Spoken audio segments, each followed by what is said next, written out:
today, I want to talk about what Donald Trump is promising to do to the economy. After more than a year, it's important that he be held accountable for what he says he'll do as president. And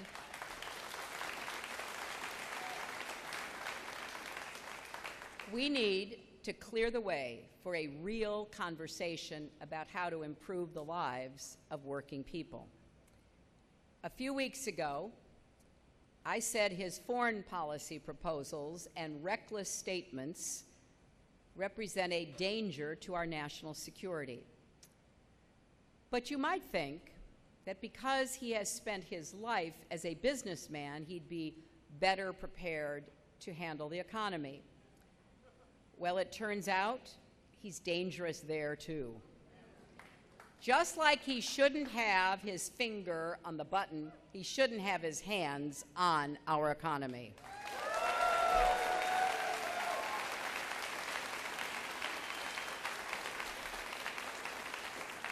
Now, I don't say that because of typical political disagreements.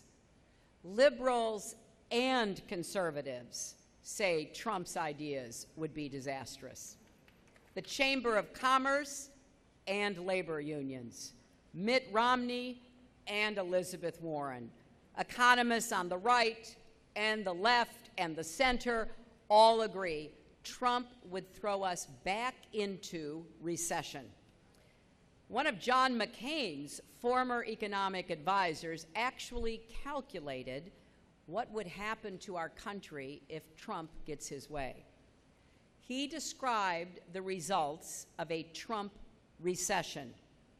We would lose 3.5 million jobs, incomes would stagnate, debt would explode, and stock prices would plummet. And you know who'd be hit the hardest?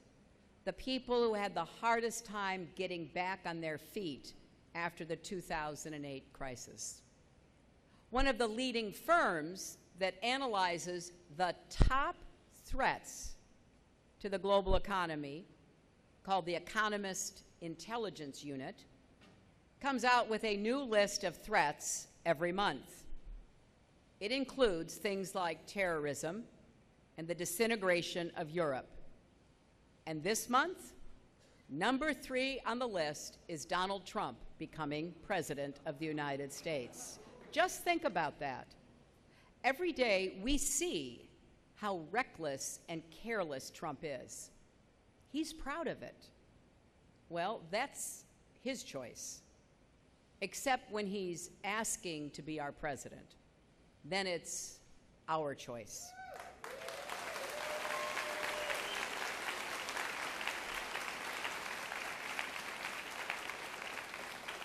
Donald Trump actually stood on a debate stage in November and said that wages are too high in this country.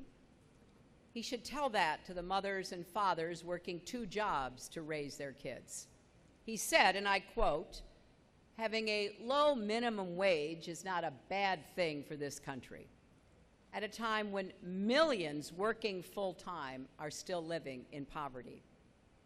Back in 2006, before the financial crash, Trump said, and again I quote, "I sort of hope that the housing market crashes because he'd make money off of all the foreclosures." Over the years, he has said all kinds of things about women in the workforce. He once called pregnant employees, and I quote, "an inconvenience." He says women will start making equal pay as soon as we do as good a job as men, as if we weren't already. Now, these are the words not of someone who thinks highly of women who work or who cares about helping parents balance work and family, but instead he clearly doesn't know much about how we have grown the economy over the last 40 years, which is largely thanks to women getting into the workforce and adding to family incomes.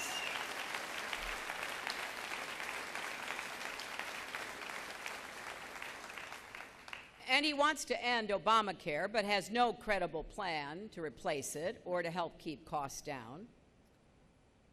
It really wouldn't be good for our economy, would it, if 20 million people lost their health insurance and we were back to absolutely skyrocketing costs for everything? It would be devastating to families. It would also be bad for the economy. Here's exactly what he's promising to do as president and why I believe it's wrong for America. First, there's his plan for Wall Street. After the 2008 crisis, President Obama fought to enact the toughest, most comprehensive set of Wall Street reforms since the Great Depression. They're designed to protect consumers and ensure that Wall Street can never again take the kinds of risks that crashed our economy the last time. So what would Trump do? He said he wants to wipe out the tough rules we put on big banks. He said they created, quote, a very bad situation. Well, he's got it backwards. The very bad situation was millions of families seeing their homes and savings disappear. He also wants to repeal the Consumer Financial Protection Bureau, the new consumer watchdog that Senator Warren helped create to protect families from unfair and deceptive business practices. That new agency has already secured billions of dollars in returns for people who have been ripped off. Donald Trump wants to get rid of it. Trump would take us back to where we were before the crisis. He'd rig the economy for Wall Street again. Well, that will not happen on my watch, I can guarantee you.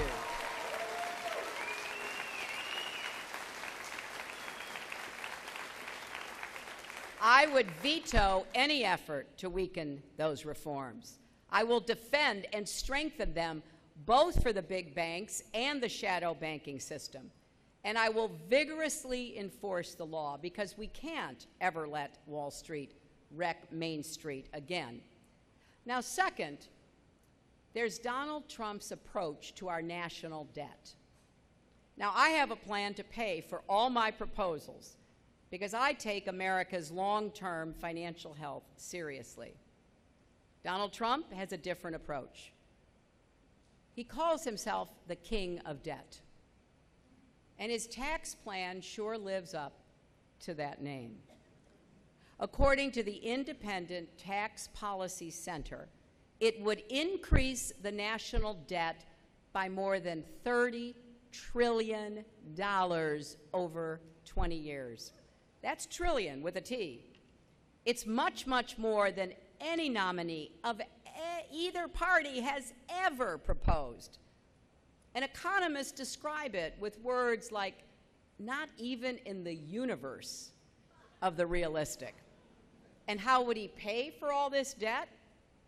Well, he said, and I quote, I would borrow, knowing if the economy crashed, you could make a deal. It's like he said, you know you make a deal before you go into a poker game. Well, actually, it's not like that at all. The full faith and credit of the United States is not something we just gamble away. That could cause an economic catastrophe.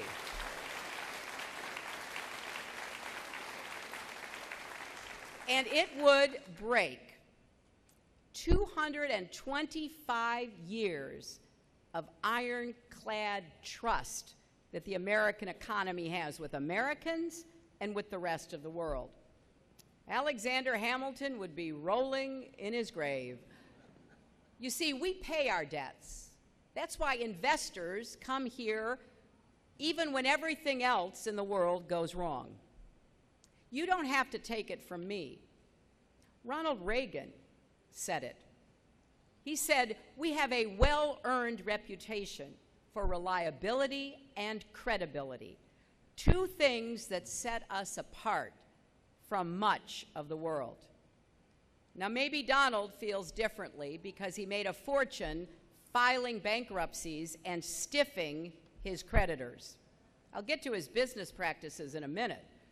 But the United States of America doesn't do business Trump's way. And it matters.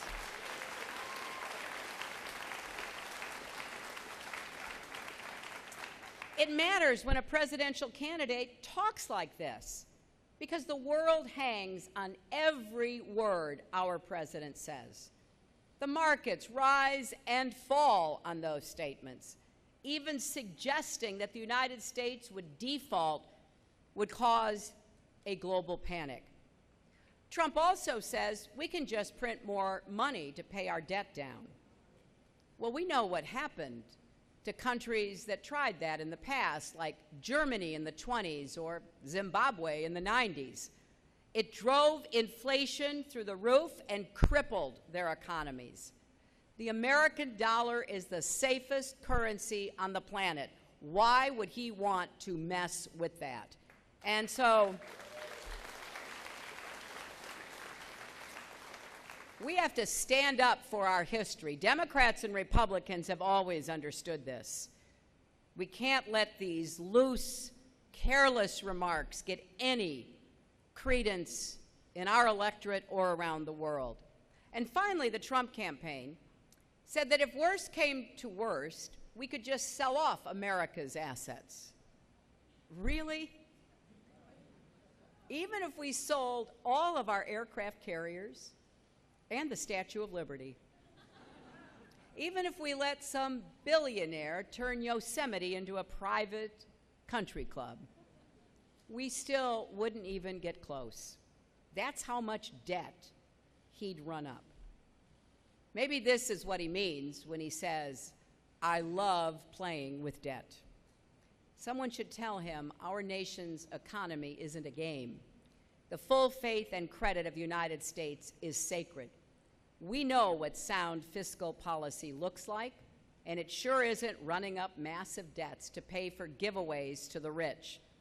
And it is not painful austerity that hurts working families and undercuts our long-term progress. It's being strong, stable, and making smart investments in our future. So let's set the right priorities and pay for them so we can hand our children a healthier economy and a better future. Now, third, there's Donald Trump's tax plan. You know, when I was working on this speech, I had the same experience I had when I was working on the speech I gave about foreign policy and national security. I'd have my researchers and my speechwriters send me information, and then I'd say, "Really? He really said that?" And they'd send me all the background or the video clip. So here goes. He'd give millionaires a $3 trillion tax cut. Corporations would get $2 trillion more dollars. That means he's giving more away to the 120,000 richest American families than he would to help 120 million hardworking Americans. Now, even in this era of rising inequality, this is like nothing we've ever seen. Now, you and I know that the wealthiest Americans and the biggest corporations don't need trillions of dollars in tax cuts. They need to be paying their fair share. And now, before releasing his plan, Trump said, hedge fund guys are getting away with murder. And he added, they'll pay more. Then his plan came out. And it actually makes the current loophole even worse. It gives hedge fund managers a special tax rate that's lower than what many middle-class families pay. And I did have to look twice because I didn't believe it. Under Donald Trump's plan, these Wall Street millionaires will pay a lower tax rate than many working people. And of course, Donald himself would get a huge tax cut from his own plan. But we don't know exactly how much because he won't release his tax returns. Now, every major presidential candidate in the last 4 decades has shown the American people their taxes. In fact, Donald actually told Mitt Romney to do it, and he said that if he ever ran for president, he would release his returns. My husband and I have released ours going back nearly 40 years, and now Donald's refusing to do so. You have to ask yourself, what's he afraid of? Maybe that we'll learn he hasn't paid taxes on his huge income? We know that happened for at least a few years. He paid nothing or close to it. Or maybe he isn't as rich as he claims. Or that he hasn't given away as much to charity as he brags about. Whatever the reason, Americans deserve to know before you cast your votes this November. And when it comes to other people's taxes, Donald Trump's got it all wrong. We need to do better by the middle class, not by the rich. And that's why my plan will help working families with the costs of college, health care, and child care, the things that really stretch a family's budget. That's where our focus should be. Now, fourth, Donald Trump's ideas about the economy and the world will cause millions of Americans to lose their jobs. The Republican primary featured the Trump immigration plan.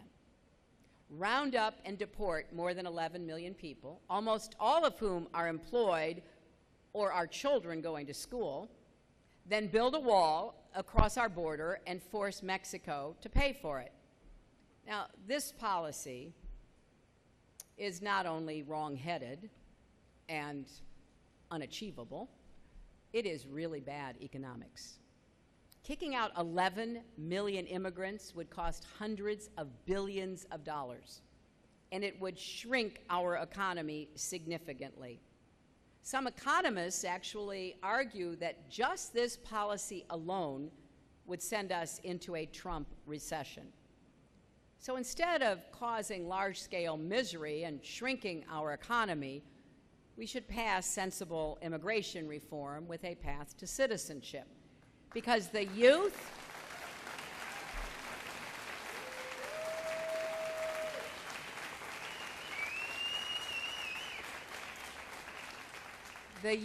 and diversity of our workforce is one of our greatest assets. Most of the rest of the world that we compete with is aging. So by staying, younger and fresher with talents that can be put to work, we're actually going to be in a stronger economic position in the next decades. We've always been a country where people born elsewhere could work hard, start businesses, and contribute to our growth. That makes us stronger and more prosperous. And then there's trade. I believe we can compete and win in the global economy. To do that, we should renegotiate trade deals that aren't working for Americans and reject any agreements like the Trans-Pacific Partnership that don't meet my high bar for raising wages or creating good-paying jobs. And I will be tough on trade enforcement, too. Because when China dumps cheap steel in our markets or unfairly manipulates currency, we need to respond forcefully. And at the same time, we need to invest more here at home. I have a Make It in America plan to increase 21st century manufacturing and energy jobs in America. And we're going to build on the great ideas of Senator Sherrod Brown and invest $10 billion in manufacturing communities.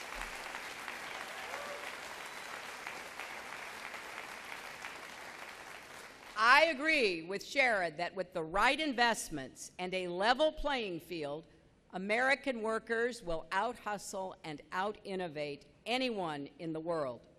Now, Donald Trump makes big threats, but he has no serious plan to encourage manufacturing, innovation, or job creation in our country. And there is a difference between getting tough on trade and recklessly starting trade wars.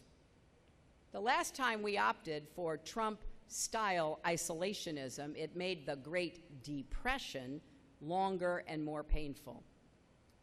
And interestingly, Trump's own products are made in a lot of countries that aren't named America. Trump ties are made in China, Trump suits in Mexico, Trump furniture in Turkey, Trump picture frames in India, Trump barware in Slovenia. And I could go on, but you get the idea. And I'd love for him to explain how all that fits with his talk about America first. I honestly believe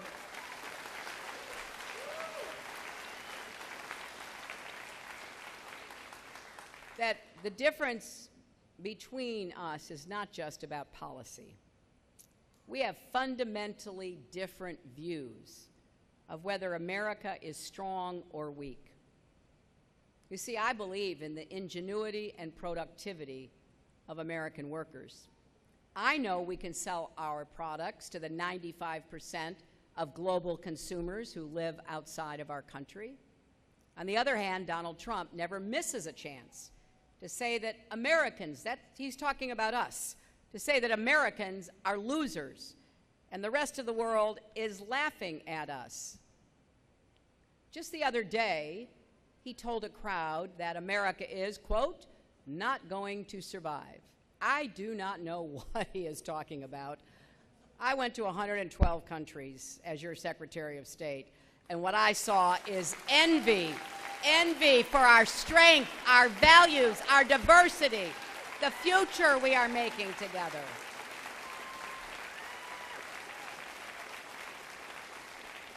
I just can't imagine how someone running for President of the United States could ever think that that is true. I do understand how frustrated, fearful, and even angry many people are, especially if you're underemployed or making a lot less than you used to, or worrying that your kids or your grandkids won't have the kind of good, solid, middle-class life that you did. And we haven't done enough to invest in our communities and in our people to make sure there are enough good jobs with rising incomes to create that good future for all of us. The answer is to do that, to bring people along on America's ride to prosperity that we all can share, not try to turn the clock back, pretend we can't compete and decrease the jobs of the future. But those are his plans for the economy. Now, you may have noticed there's a lot missing. The king of debt has no real plan for making college debt payable back or making college debt-free. This is a crisis that affects so many of our people. He has no credible plan for rebuilding our infrastructure apart from the wall that he wants to build. Personally, I'd rather spend our money on rebuilding our schools or modernizing our energy grid.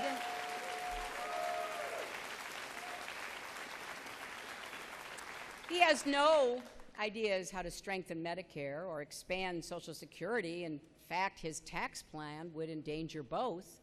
He has no real strategy for creating jobs, just a string of empty promises. But then maybe we shouldn't expect better from someone whose most famous words are, "You're fired." He has no clean energy plan, even though that's where many of the jobs of the future will come from, and it is the key to a safer, healthier planet. He just says that climate change is a hoax invented by the Chinese. Well, I'll give him this. It is a lot easier to say a problem doesn't exist than it is to actually try to solve it.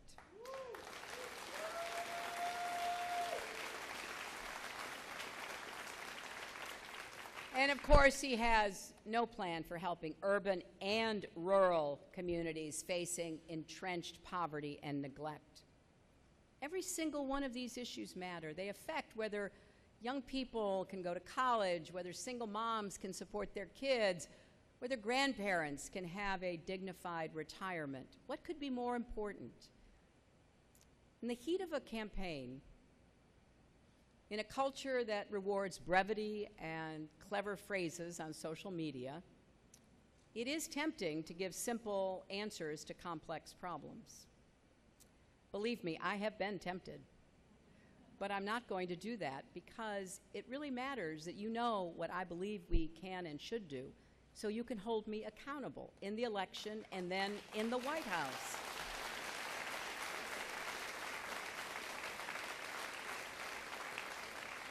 Because whether we increase employment in distressed rural communities, relieve the burden of college debt, or get health care to people who still don't have it, that all matters.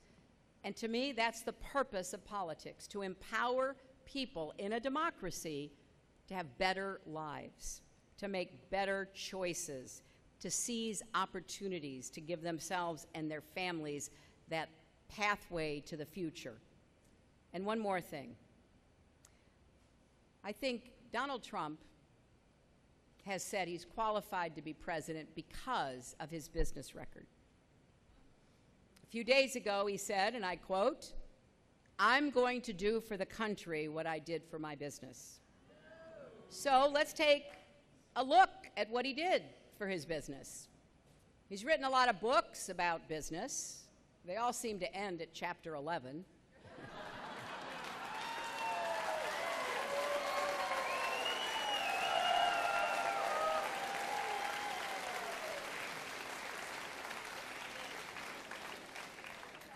Go figure. And over the years, he intentionally ran up huge amounts of debt on his companies, and then he defaulted. He bankrupted his companies not once, not twice, but 4 times. Hundreds of people lost their jobs. Shareholders were wiped out. Contractors, many of them small businesses, took heavy losses. Many went bust. But Donald Trump, he came out fine. Here's what he said about one of those bankruptcies. "I figured it was the bank's problem, not mine. What the hell did I care?" He also says, "I play with bankruptcy." Everything seems to be a game with him. Well, it isn't for a lot of us, is it? Just look at what he did in Atlantic City. He put his name on buildings, his favorite thing to do. He convinced other people that his properties were a great investment, so they would go in with him. But he arranged it so he got paid no matter how his companies performed. So when his casino and hotel went bankrupt because of how badly he mismanaged them, he still walked away with millions, while everybody else paid the price. Well, today his properties are sold, shuttered, or falling apart. And so are a lot of people's lives. Here's what he says about that. "Atlantic City was a very good cash cow for me for a long time." Remember that the next time you see him talking on TV about how we'll all win big if only we elect him president. Now, he's trying to say he's changed. Somebody's told him he needs to say that he's not in it for himself anymore. He's really now in it for America. But he's doing the exact same thing that he's been doing for years. This is his one move. He makes over-the-top promises that if people stick with him, trust him, listen to him, put their faith in him, he'll deliver for them. He'll make them wildly successful. And then everything falls apart and people get hurt. Those promises you're hearing from him at his campaign rallies, they are the same promises he made to his customers at Trump University. And now they're suing him for fraud. The same people he's trying to get to vote for him are people he's been exploiting for years. Because it's not just other investors, other rich people that he took advantage of. It was working people. He's been involved in more than 3,500 lawsuits in the last 30 years. And a large number were filed by ordinary Americans and small businesses that did work for Trump. and never got paid. Painters, waiters, plumbers, people who needed the money and didn't get it, not because he couldn't pay them, but because he could stiff them. Sometimes he offered them 30 cents on the dollar for projects they had already completed. Hundreds of liens have been filed against him by contractors going back decades, and they all tell a similar story. I worked for him. I did my job. He wouldn't pay me what he owed me. My late father was a small businessman. If his customers had done what Trump did, my dad would never have made it. So I take this personally. He says he's a businessman, and this is what businessmen do. Well, CNN pointed out that no major company has filed Chapter 11 more often in the last 30 years than Trump's casinos. So no, this is not normal behavior. There are great business people here in Ohio, in America, brilliant, hardworking men and women who care about their workers and the people they do business with, and they want to build something that lasts. They're decent, they're honest, they're patriots. Some might even make fine presidents. And they would never dream of acting the way Donald Trump does. In America, we don't begrudge people being successful, but we know they shouldn't do it by destroying other people's dreams. And so,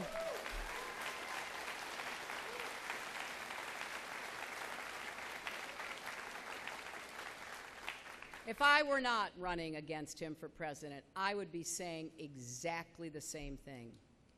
We cannot put a person like this, with all his empty promises, in a position of power over our lives. We can't let him bankrupt America like we are one of his failed casinos.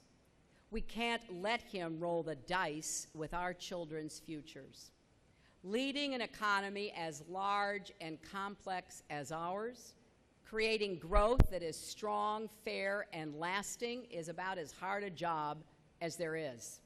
It takes patience and clear thinking, a willingness to work across party lines, to level with the American people, and it takes really caring about whether working families will be better off because of what we do. Think of FDR leading us out of the Great Depression. Imagine all the work that required, all the learning and patience, all the hard calls, day after day, for years. But he steered us right, and we emerged stronger and better positioned to build the greatest middle class in history and lead the world toward peace and prosperity. Or think of President Obama in 2009, newly elected, confronting the greatest economic crisis of our lifetimes. He had nothing to do with creating it. It landed in his lap, and he had to be focused, and he had to return to basics to get us moving again. He fought for the Recovery Act to get people working. He passed Wall Street reforms and relief for homeowners, and he saved the auto industry. And today we are on a surer footing, ready to seize tomorrow. Now just imagine, if you can, Donald Trump sitting in the Oval Office the next time America faces a crisis. Imagine him being in charge when your jobs and savings are at stake. Is this who you want to lead us in an emergency?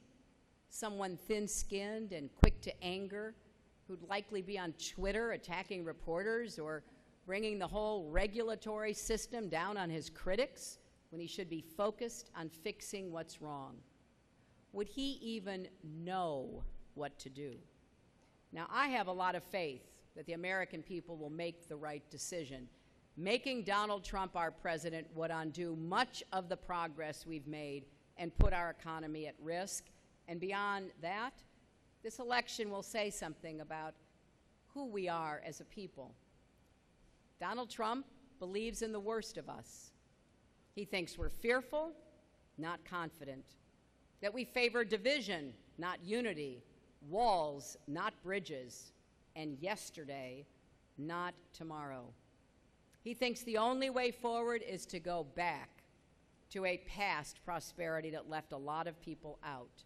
In fact, the only way forward is forward toward a 21st century version of the American dream with a modern economy and a shared prosperity where no one's left out or left behind. I believe in an America always moving toward the future. So, if you believe, as I do, in an America that values hard work, treats people with dignity, offers everyone the chance to live their dreams, cares for those in need, well, the formula for America's success has always been that we're stronger together. And we need to remember that now and recommit ourselves to making that ideal real in our time. That's how we will build our economy to make sure it does work for everyone and to make our families and our communities stronger. We'll make sure that in our country, no one gets left behind. So let's carry that message across America and let's fight hard. Let's win in November, and then let's get to work, my friends. Let's make America what we know it can be. Thank you all very much.